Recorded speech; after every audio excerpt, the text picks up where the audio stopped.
It was my sophomore year in college, and I see this flyer for a lecture at the university across the hill from mine, and I knew I had to go.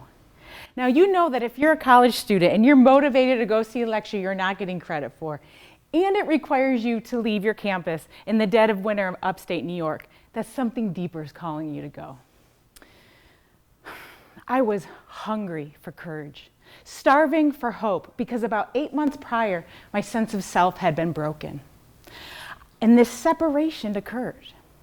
I no longer was unconsciously believing in the images and ideals that our culture propagates, that was beating through the background of my mind, informing my relationship to myself, my body, my life. I had woken up to this realization that I'm not my body or my thoughts. I'm the one moving through my body. I'm the one hearing my thoughts, and this me, my true self, didn't really know who I was separate from those external ideals. I knew I had tried to live up to them, but they nearly cost me my life. I knew I had to deprogram and then reprogram myself with an internal operating system, preferably version iOS Jill, with values that felt good to my heart and that felt natural in my body. I had no clue how to do it, and something told me that lecture was the place to start. She was the keynote speaker for National Eating Disorders Awareness Week.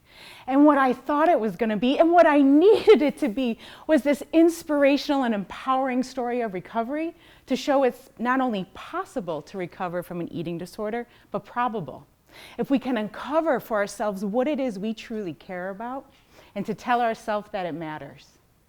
I thought it'd be this universal message that anyone could relate to, because we all have a body.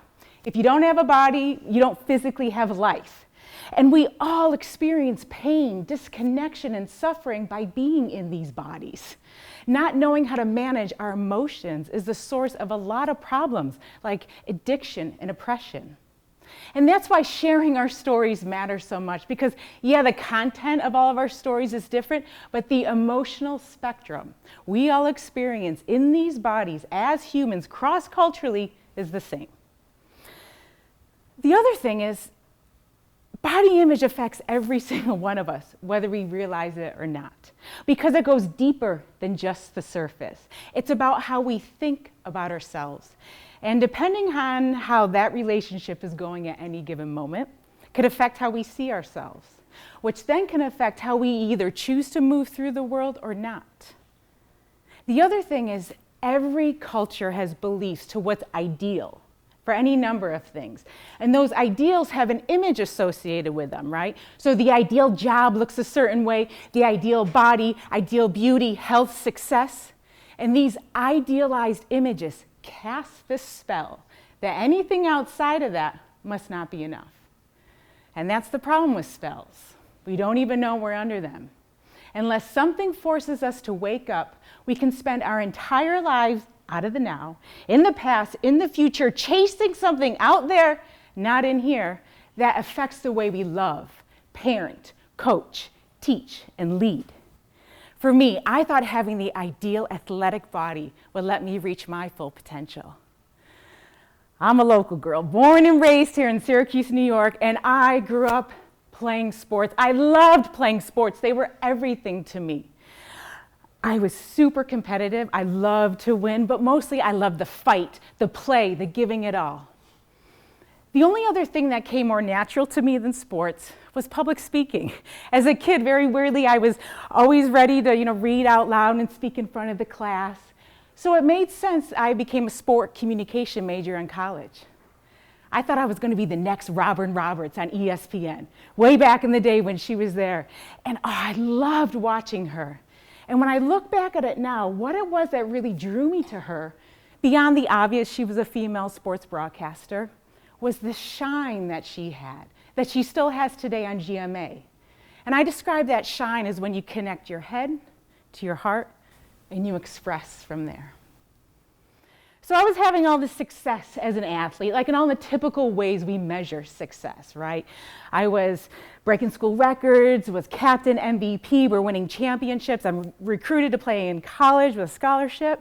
And yet, a lot of my coaches, even my first coach in gymnastics as a young girl, emphasized the need to be thinner, right? To shape and sculpt your body parts in ways with the promise, then you'll reach your best. And it was a very confusing mixed message because the body I had was already getting me the results.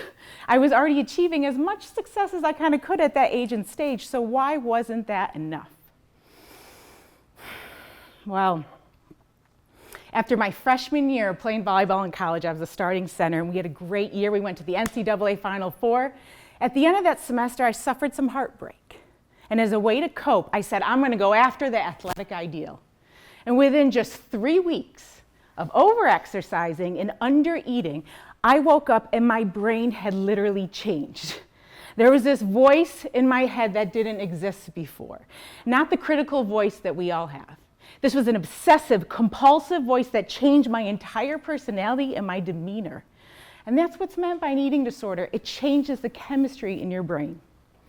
Very quickly, my body changed, and I looked like that girl on Shape magazine. I was cut up and ripped up in all the ways we're supposed to be. And everyone felt the need to comment on my body because that's what we do in our culture. Oh, you look so good, you look so good, you look so good. Little did they know what it took for my genetic makeup to look like that.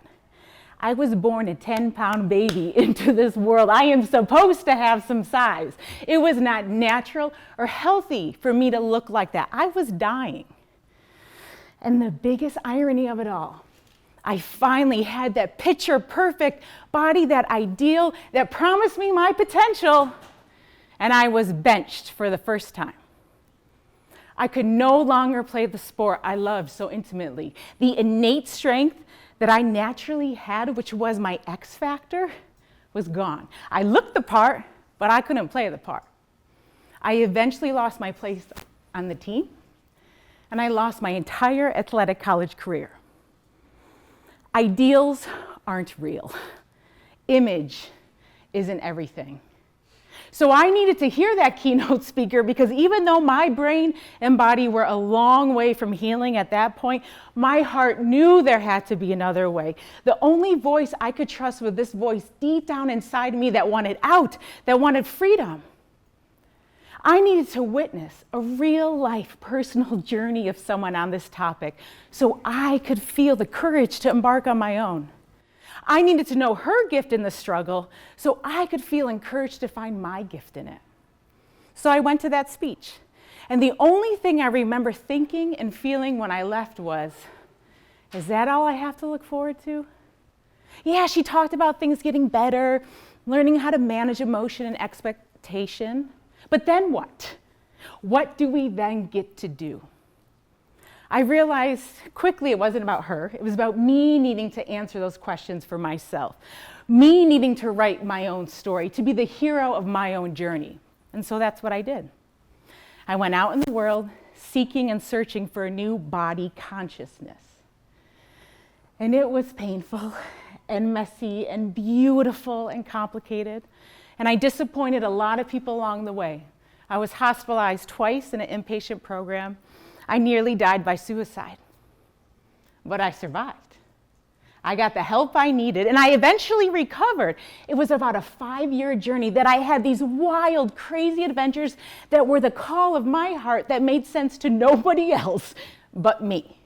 And I had plenty of failures, but I had way more aha moments that helped me to discover who I was separate from these cultural ideals. And as life would have it, after that time period, everything came full circle. So for the past 16 years, I've become that speaker, traveling around, giving to others who were in need of hearing it like I was, my personal story of recovery. And not because I'm special or unique or because I want to live in the past. It's because I'm a real live human today who has survived and eventually thrived from something that 70 million people in the world today suffer from. That doesn't include the millions of people every single day who lose precious moments of their life to thoughts about food and exercise and weight and not feeling like they're good enough. Imagine all the ideas, innovations, solutions the world is missing out on because those people are trapped in that eating disorder brain like how I was, or in the constraints of the mind, reaching for something that's not even real. How much time gets wasted? How much life gets lost? In all these years, I've had the privilege of working with a local nonprofit here called Ophelia's Place that provides support, access to treatment, education, and community around eating disorders, disordered eating, and negative body image. And I've been doing this work all these years, not at all because I'm passionate about these issues. Honestly, I wish to never speak about them again.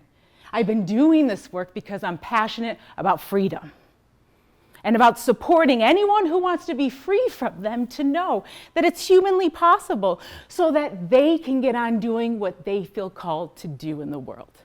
And that was the answer to the questions that I had of then what? What do we then get to do? Well, what we then get to do is whatever it is we feel called to do. When we're no longer outsourcing our life to external ideals that are not our own, we can do whatever it is that is beating through our heart. And for me, surprisingly, that became dance and drum. It started with this love of African dance that changed the way I got to be in my body and feel in my body and express myself. And then it blossomed into this passion to learn dance and drum from cultures around the world. And it made sense why dance became that for me, because dance breaks free through the confinement of culture, right? And it helps you to find a peace with your sort of the insecurity and inhibitions we feel around our bodies. Let's face it, we all want to bust down and dance sometime. Whether or not we give ourselves permission is what's important. And learning these dances from teachers of the traditions, both in the States and abroad, allows you to experience movement in your body deeply rooted in tradition, culture, story, emotion. And then you get to experience how other humans break free from the constraints of their culture. And it taps you into this universal spirit, both within and without, of feeling of peace and freedom and expression. The other thing, it made so much sense, this transition, the sports I played to these dances, because this is ready position in volleyball, right?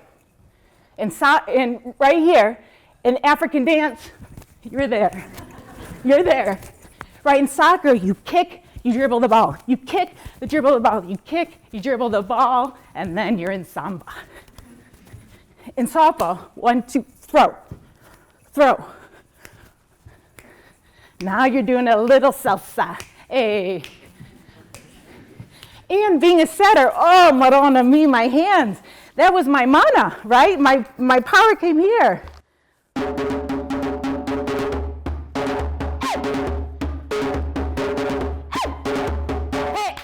come on, come on, come on.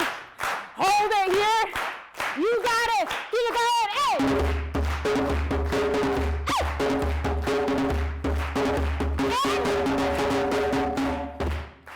Good.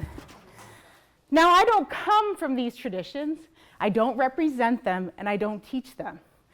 But studying them all these years, and even till today, has uncovered the artist in me that has allowed me to give form to the movement and the rhythms that move through me.